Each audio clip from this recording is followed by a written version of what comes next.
T20 ലോകകപ്പിലെ group ഘട്ടത്തിൽ തോൽവി അറിയാതെ കുതിച്ച ഇന്ത്യക്ക് സെമി ഫൈനൽ കാണാൻ കഴിയില്ലെന്ന പ്രവചനവുമായി മുൻ പാക് പേസറായ മുഹമ്മദ് ആമിർ കഴിഞ്ഞ ദിനം രംഗത്ത് വന്നിരുന്നു. ഹാർന മനാഹെ എന്ന ഒരു TV ഷോയിലാണ് ആമിറിന്റെ ഒരു പ്രവചനം ഉണ്ടായത്. സൂപ്പർ 8 ഘട്ടത്തിൽ നിന്നും സൗത്ത് ആഫ്രിക്കയും വെസ്റ്റ് ഇൻഡീസും സെമിയിലേക്ക് മുന്നേറുമ്പോൾ ഇന്ത്യയും സിംബാബ്വേയും പുറത്താകും എന്നായിരുന്നു ആമിറിന്റെ പ്രവചനം. ആമിറാണ് നമുക്കറിയാം പല ഘട്ടത്തിലും ഇന്ത്യൻ ആരാധകരെ പ്രകോപിപ്പിക്കാനായി പല പ്രസ്താവനകളും ഇറക്കുന്ന താരമാണ്. ഈ ലോകകപ്പിൽ തന്നെ അഭിഷേക് ശർമ്മ ഒരു സ്ലോഗർ മാത്രമാണെന്നും ഈ ലോകകപ്പിൽ വലിയ പരാജയമാവുമെന്നും അദ്ദേഹം പ്രവചിച്ചിരുന്നു. എന്തുകൊണ്ടോ അഭിഷേകിന്റെ ഇതുവരെയുമുള്ള പ്രകടനത്തിന്റെ കാര്യത്തിൽ അത് ഏതാണ്ട് സത്യമായി നിൽക്കുന്നുണ്ട് താരം. അപ്പോൾ ആമിർ താൻ എന്തുകൊണ്ടാണ് ഇങ്ങനെയൊരു നിരീക്ഷണം നടത്തുന്നതെന്നും വിശദീകരിക്കുന്നുണ്ട്.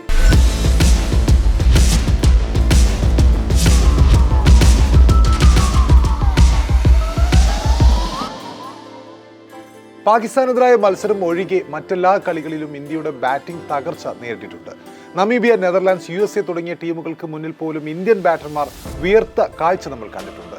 പവർ പ്ലേയിൽ യുവ ഓപ്പണർ അഭിഷേക് ശർമ്മ തുടർച്ചയായി 3-0 പുറത്തായത് വലിയ ആശങ്കയാണ്. സൂപ്പർ 8-ൽ സമ്മർദ്ദം കൂടുമ്പോൾ ഇന്ത്യ പതറാൻ സാധ്യതയുണ്ട് എന്നാണ് ആമിർ പറഞ്ഞത്. ഫെബ്രുവരി 22-ന് അഹമ്മദാബാദിൽ സൗത്ത് ആഫ്രിക്കയ്ക്കെതിരെയാണ് ഇന്ത്യയുടെ ആദ്യ സൂപ്പർ 8 മത്സരം. തുടർന്ന് ഫെബ്രുവരി 26-ന് സിംബാബ്വേക്കെതിരെയും അതിനുശേഷം മാർച്ച് 1-ന് ഈഡൻ ഗാർഡൻസിൽ വെസ്റ്റ് ഇൻഡീസിനെതിരെയും ഇന്ത്യ നേരിടാനിറങ്ങും. അപ്പോൾ ആമിറിന്റെ പ്രവചനം വെറുതെയാകുമോ അതോ ടീം ഇന്ത്യ ശരിക്കും വിയർക്കുമോ എന്ന് വരും ദിവസങ്ങളിൽ നമുക്ക് കണ്ടറിയാം. എങ്കിലും ആമിർ പറഞ്ഞതിനെ ഒന്ന് ഇഴകീറി പരിശോധിക്കാമെന്ന് തോന്നുന്നു. ഇതുവരെയുമുള്ള പ്രകടനം തന്നെ മതിയോ സൂപ്പർ 8-ലും ഇന്ത്യക്ക്? നമുക്കൊന്ന് നോക്കാം. കടലാസിൽ നോക്കുമ്പോൾ എല്ലാം മനോഹരമാണ്. ആധികാരിക വിജയങ്ങൾ സ്വന്തമാക്കിയിട്ട് തന്നെയാണ് ഇന്ത്യ സൂപ്പർ 8-ലേക്ക് പ്രവേശിച്ചത്. കളിച്ച 4 കളിയിലും എതിരാളികളെ പഞ്ഞിക്കിട്ട ഇന്ത്യ ലോകകപ്പിലെ ഏറ്റവും ശക്തമായ ടീമാണെന്ന് നിസ്സംശയം നമുക്ക് പറയാനാകും. നായകൻ സൂര്യകുമാർ യാദവും ഇഷാൻ കിഷനും തുടരുന്ന ആ ഒരു മികച്ച ഫോം ഇന്ത്യക്ക് വലിയ മുതൽക്കൂട്ടാണ്. അതിനൊപ്പം കളിച്ച 3 കളിയിലും റൺ നേടാനാകാതെ നിന്ന അഭിഷേക് ശർമ്മ സൂപ്പർ 8-ൽ ഫോം കണ്ടെത്തും എന്ന് തന്നെയാണ് പ്രതീക്ഷിക്കുന്നത്. അങ്ങനെയെങ്കിൽ ഇന്ത്യൻ ടീമിന്റെ ബാറ്റിംഗ് നിര അതിശക്തമാകുമെന്ന് ഉറപ്പാണ്. അതിനൊപ്പം തന്നെ ശിവൻ ദുബെ, ഹാർദിക് പാണ്ഡ്യ എന്നിവരുടെ ഓൾറൗണ്ട് ഫോമും ഇന്ത്യയെ ശക്തമാക്കുന്നുണ്ട് മധ്യനിരയിൽ.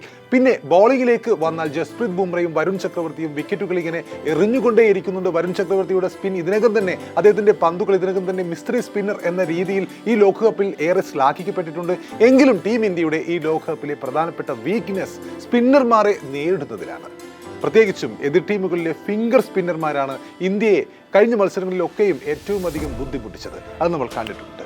ടീമിലെ ഭൂരിഭാഗം ബാറ്റർമാരും ഇടങ്കയ്യന്മാരാണ് എന്നത് ഈ വീക്ക്നെസ് മുതലാക്കാൻ മറ്റ് ടീമുകളെ സഹായിക്കുന്നുണ്ട്. ആദ്യ മത്സരത്തിൽ നമുക്കറിയാം USA-യുടെ ഹർമീത് സിംഗും മൊഹസിനുമായിരുന്നു ഇന്ത്യൻ ബാറ്റർമാരെ വെള്ളം കുതിപ്പിച്ചത്. അതിനുശേഷം നടന്ന കളിയിൽ നമീബിയൻ ക്യാപ്റ്റൻ ജെറാൾ ഇറാസ്മസും ഇന്ത്യക്ക് വെല്ലുവിളി ഉയർത്തുന്നത് നമ്മൾ കണ്ടിട്ടുണ്ട്. വെറും 20 റൺസിന് 4 വിക്കറ്റുകളാണ് ഇറാസ്മസ് ആ മത്സരത്തിൽ പിഴുതത്.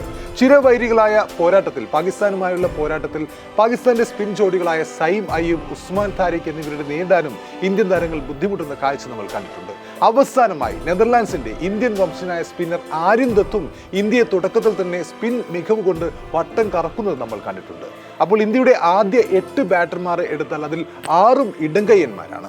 അഭിഷേക് ശർമ്മ, ഇഷാൻ കിഷൻ, തിലക് വർമ്മ, ശിവൻ ദുബെ, റിങ്കു സിംഗ്, അക്ഷർ പട്ടേൽ എന്നിവരാണ് ആ ഇടങ്കയ്യന്മാർ. ക്യാപ്റ്റൻ സൂര്യകുമാർ യാദവും ഹാർദിക് പാണ്ഡ്യയും മാത്രമാണ് വലങ്കയ്യന്മാരായിട്ടുള്ളൂ. അപ്പോൾ ഓഫ് സ്പിന്നേഴ്സിന് കൂടുതൽ അഡ്വാൻറ്റേജ് കിട്ടാൻ ഈ ഒരു കോമ്പിനേഷൻ എതിർ ടീമിന് സഹായകമാകുന്നുണ്ട്. ലോകകപ്പിന് മുമ്പ് ഇന്ത്യ ഈ ലോകകപ്പിൽ പ്രാഥമിക റൗണ്ടിൽ ഏതെങ്കിലും ഒരു ടീമിനെതിരെ 300 റൺസ് അടിക്കുമെന്ന് കരുതിയിരുന്നെങ്കിലും 3 താരതമ്യേന കുഞ്ഞൻ ടീമുകൾ, അങ്ങനെ പറയാൻ പാടില്ലെങ്കിലും കുഞ്ഞൻ ടീമുകൾ, അവർ ഉൾപ്പെട്ട ഗ്രൂപ്പ് റൗണ്ടിലെ 4 മത്സരങ്ങളിൽ ഇന്ത്യൻ ടോട്ടൽ 200 കടന്നത് ഒരൊറ്റ തവണ മാത്രമാണ്. അപ്പോൾ അതിനാൽ തന്നെ വരുന്ന മത്സരങ്ങളിലെങ്കിലും ഇന്ത്യൻ ടീം അവരുടെ സ്പിന്നേഴ്സിനെതിരെയുള്ള വീക്ക്നെസ് മറികടക്കേണ്ടത് അത്യാവശ്യമാണ്. അല്ലെങ്കിൽ ബാറ്റിംഗിൽ ഏതെങ്കിലും ഇടങ്കയ്യനെ റീപ്ലേസ് ചെയ്ത് സഞ്ജു സാംസനെ പോലുള്ള വലങ്കയ്യന്മാർ വരേണ്ടതും പരിഗണിക്കാവുന്ന വിഷയം തന്നെയാണ്. പിന്നെയുള്ളത് T20-യിലെ ഈ ലോകകപ്പിലെ അഭിഷേക് ശർമ്മയുടെ ഫോമാണ്. T20 ലോകകപ്പിന് മുമ്പ് എതിർ ടീമിന്റെ പേടി സ്വപ്നമായിരുന്ന അഭിഷേക് ശർമ്മ ടീമിന്റെ വലിയൊരു തലവേദനയായി ഇപ്പോൾ മാറിയിരിക്കുകയാണ്. തുടർച്ചയായി 3 മത്സരങ്ങളിൽ 0-ന് പുറത്തായതിനൊപ്പം സ്പിൻ ബോളിങ്ങിനെതിരെ അഭിഷേകിന്റെ ദൗർബല്യങ്ങൾ എതിരാളികൾ തുറന്നുകാട്ടുകയും ചെയ്തു എന്നതാണ് ഏറ്റവും പ്രധാനപ്പെട്ട കാര്യം. ആത്മവിശ്വാസമില്ലാത്തതുപോലെയുള്ള തരത്തിലാണ് അദ്ദേഹം കഴിഞ്ഞ മത്സരത്തിൽ അടക്കം നമ്മൾ അഭിഷേകിനെ കണ്ടത്. ലോക 1-ാം നമ്പർ ബാറ്ററാണെന്നത് ശരി തന്നെ, അഭിഷേകിനെ മാറ്റണം എന്നൊന്നും പറയുന്നില്ല. എന്നാൽ തുടക്കത്തിലെ ഇങ്ങനെ അഭിഷേകിന്റെ വിക്കറ്റ് പോകുമ്പോൾ പുറകെ വരുന്നവർക്ക് അത് സമ്മർദ്ദമാണ് സൃഷ്ടിക്കുന്നത്. അതിനൊപ്പം ഒരു ഡ്രീം ഓപ്പണിംഗ് പാർട്ണർഷിപ്പ് എന്നത് ഇതുവരെയും ഇല്ലാതെയും വരുന്നു എന്നതും പ്രധാനപ്പെട്ട കാര്യമാണ്. അപ്പോൾ അടുത്ത മത്സരങ്ങളിലെങ്കിലും അഭിഷേക് ഫോമിലേക്ക് എത്തേണ്ടത് അത്യാവശ്യമാണ്. പിന്നെയുള്ളത് തിലകിൻ്റെ മെല്ലെപ്പോക്കാണ്. നമ്മൾ കഴിഞ്ഞ ദിവസം അത് പറഞ്ഞതാണ്, ചർച്ച ചെയ്തതാണ്. പവർ പ്ലേയിൽ തകർത്തടിക്കുന്ന ഇഷാൻ കിഷൻ നൽകുന്ന മികച്ച തുടക്കം ഇന്ത്യ മധ്യ ഓവറുകളിൽ പാഴാക്കുന്നതിൽ പ്രധാനപ്പെട്ട പ്രതി ഈ തിലക് വർമ്മയാണ്. ആക്രമണ വീര്യം ചോർന്നു പോകുന്ന തരത്തിൽ അന്ന് തോന്നിപ്പിക്കുന്ന വിധം ബാറ്റ് ചെയ്യുന്ന തിലകിന്റെ ലോകകപ്പിലെ നിലവിലെ സ്ട്രൈക്ക് റേറ്റ് 120 മാത്രമാണ്. ആകെ 88 പന്തിൽ അദ്ദേഹം നേടിയത് 106 റൺസ് മാത്രമാണ്. ക്രീസിൽ നിലയുറപ്പിക്കാനായി തിലക് ഡോട്ട് ബോളുകൾ വഴങ്ങുന്നത് ഫീൽഡിംഗ് നിയന്ത്രണമുള്ള പവർ പ്ലേ ഓവറുകളിൽ തിരിച്ചടിയാകുന്നുണ്ട് ഇന്ത്യക്ക്. ശുഭ്മാൻ ഗില്ലിനെ ഈ ലോകകപ്പ് ടീമിൽ നിന്നും നമ്മൾ മാറ്റി നിർത്തുമ്പോഴുള്ള പ്രധാനപ്പെട്ട വാദം ഈ ടീമിൽ ഗില്ലിന്റെ റണ്ണേ ബോൾ ആങ്കറിംഗ് ഇന്നിങ്സ് ആവശ്യമില്ല എന്നതായിരുന്നു. ടീമിൽ 8 പേരും ബാറ്റർമാരായതിനാൽ ആങ്കറിംഗ് ഒന്നും വേണ്ട, തുടക്കം മുതലേ അടിച്ചങ്ങ് കളിക്കുക, ആ ഒരു ഇന്റൻഷൻ കാണിക്കുക എന്ന തരത്തിലായിരുന്നു ആദ്യമുള്ള ചർച്ചകൾ. 200+ സ്കോർ പടുത്തുയർത്തുക, ഇതായിരുന്നു ആ സമയത്തെ പ്രധാനപ്പെട്ട സ്വപ്നം, ശുഭ്മാൻ ഗില്ലിനെ മാറ്റി നിർത്തുമ്പോഴുള്ള സ്വപ്നം. എന്നാൽ ലോകകപ്പിലാവട്ടെ തിലക് കളിക്കുന്ന ഇന്നിങ്സുകളാവട്ടെ ഒക്കെയും ശുഭ്മാൻ ഗിൽ കളിച്ചുകൊണ്ടിരുന്ന തരത്തിലുള്ള സെയിം ഇന്നിങ്സുകൾ തന്നെയാണ്.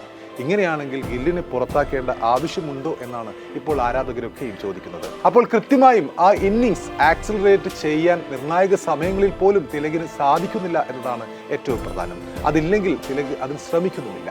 നെതർലാൻഡ്സുമായുള്ള കളിയിൽ 31 റൺസാണ് തിലകിന് നേടാനായത്. പക്ഷേ ഇതിനായി 27 പന്തുകളാണ് അദ്ദേഹത്തിന് വേണ്ടി വന്നത്. 20-30 കളിൽ ഈ ടൂർണമെന്റിൽ പുറത്താകുന്ന പതിവ് തുടർച്ചയായി 4ാമത്തെ കളിയിലും അദ്ദേഹം തെറ്റിച്ചില്ല എന്നും നമ്മൾ കണ്ടിട്ടുണ്ട്. ഈ ലോകകപ്പിൽ 6 പന്തിൽ 5 റൺസ്, 25 പന്തിൽ 21 റൺസ്, 24 പന്തിൽ 25 റൺസ്, 28 പന്തിൽ 31 റൺസ് എന്നിങ്ങനെയാണ് തിലകിന്റെ സ്കോറുകൾ. പിന്നെ ഫീൽഡിംഗ് ആണ്. സൂപ്പർ 8ലേക്ക് എത്തുമ്പോൾ ഫീൽഡിങ്ങിലെ പ്രകടനങ്ങളും ഇന്ത്യക്ക് ഒട്ടും ആശ്വാസകരമല്ല. ഇതുവരെ 9 ക്യാച്ചുകൾ കൈവിട്ട ഇന്ത്യ ഈ ലോകകപ്പിലെ 20 ടീമുകളിൽ അയർലാൻഡിന് പിന്നിൽ 10 ക്യാച്ചുകളാണ് അയർലാൻഡ് പിന്നിട്ട് ഡ്രോപ്പ് ചെയ്തത്. അതിൻ്റെ പിന്നിൽ മാത്രം 2ാമതാണ്. വിക്കറ്റ് കീപ്പർ ഇഷാൻ കിഷൻ, അതിനൊപ്പം തന്നെ കുൽദീപ് യാദവ്, സൂര്യകുമാർ യാദവ്, തിലക് വർമ്മ, ഹാർദിക് പാണ്ഡ്യ, അഭിഷേക് ശർമ്മ ഇവരൊക്കെയും നിസ്സാരമായ ക്യാച്ചുകൾ നിലത്തിട്ട് നിരാശപ്പെടുത്തിയത് നമ്മൾ കണ്ടിട്ടുണ്ട്. ക്യാച്ച് കൈവിട്ട കുൽദീപിനെ ഗ്രൗണ്ടിൽ വെച്ച് തന്നെ ഹാർദിക് പാണ്ഡ്യയും സൂര്യയും ശകാരിക്കുന്നതും നമ്മൾ കണ്ടിട്ടുണ്ട്. അപ്പോൾ ഗ്രൂപ്പ് റൗണ്ടിൽ ടീമിന്റെ ചെറിയ പിഴവുകൾ പോലും ഇന്ത്യൻ ആരാധകരെ മാത്രമല്ല കളിക്കാരെയും അസ്വസ്ഥരാക്കിയിരുന്നു എന്നതിന്റെ സൂചനയായിരുന്നു ആ സമയത്തെ ഹാർദിക്കിന്റെ കുൽദീപിനെതിരെയുള്ള ആ വഴക്ക്. അപ്പോൾ അടുത്ത മത്സരങ്ങളിലെങ്കിലും ഇന്ത്യ അതീവ ശ്രദ്ധയോടെ ഈ സൂപ്പർ 8ൽ കളിക്കേണ്ടത് അത്യാവശ്യമാണ്. പഴുതുകൾ അടക്കേണ്ടയിടത്ത് അടക്കുക തന്നെ വേണം. ആമിറിന്റെ പ്രവചനത്തെ മറികടക്കണം, കപ്പടിക്കണം.